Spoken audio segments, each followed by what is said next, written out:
After a riveting first half an hour on the SportsMax Zone talking cricket, more cricket this time closer to Caribbean hearts. Now, when the West Indies face Bangladesh in the first of 3 one-day internationals on Wednesday morning, it will mark the start of their qualification bid to reach the 2023 ICC World Cup in India. The series forms part of the ICC World Super League, from which the top 7 teams will qualify automatically for the 2023 50-over showpiece. West Indies, by the way, ranked 9 in the world at the moment. Expectations for the West Indies must be at an all-time low after the senior players declined to participate on the tour.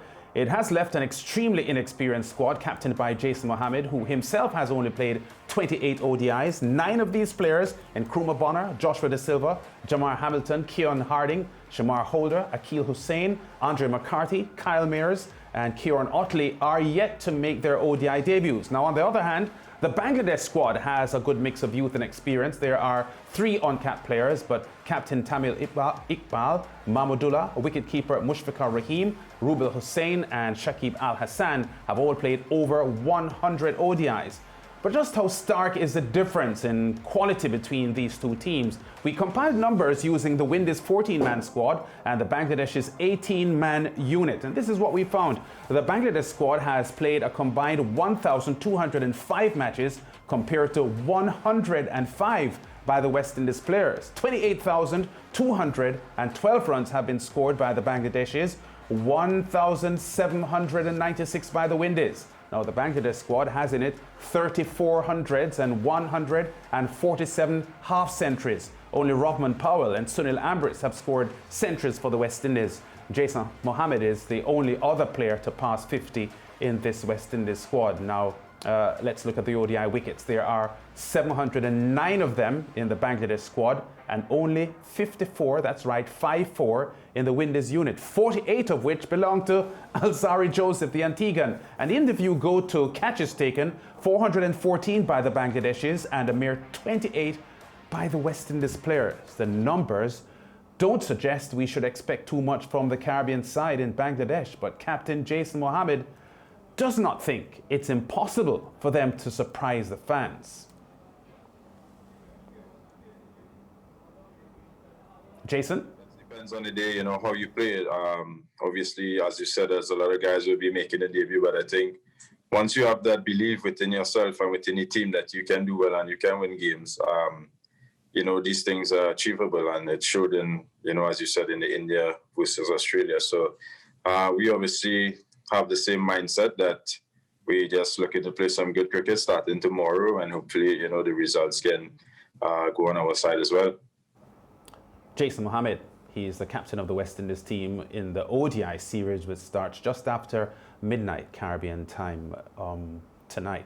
And George, based on the numbers that we've just gone through, should the expectations for the Windies in this Bangladesh series be high, low, in between, or 0? Right. So all right. First of all, there have been times when, not quite unprofessional, but the manner of the West Indies performance leaves so much to be desired that, fair assessment and dispassionate critique goes through the window, and critique is replaced by criticism. I say that to say that in the context of how this series will be played, and given the youth and inexperience of the West Indies team, what I want to see is individual players making an attempt to grab a place that is now available, because it's not as if those who have not chosen to travel are sure picks. Yeah, because they are, as you love to say, Lance, they're not irresistible. The numbers aren't strong. They just are there because they are there. And an ODI record has been appalling. Absolutely. As a team.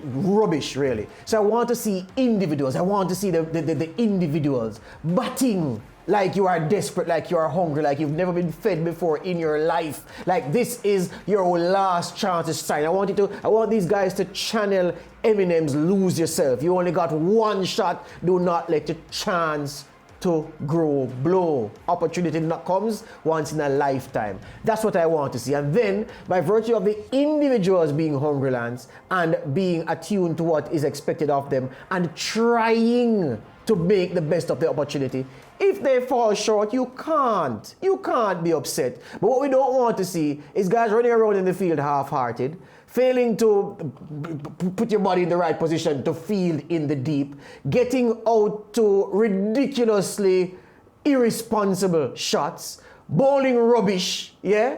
And the things that just infuriate you. So I want the individuals to really grab this opportunity. And if they do that, then the team collectively will play well. The result doesn't matter to me, Lance. I just want to see evidence of guys trying to book a place in this West Indies team. Yeah, well, we heard the captain, Jason Mohammed, just now, George, juxtapose what faces them to what India endured in the series just completed against the Aussies, where their team was completely cut up by injuries, and their captain gone off to be with his, for the birth of his child, and wanting to, get these new players galvanized into a top performance.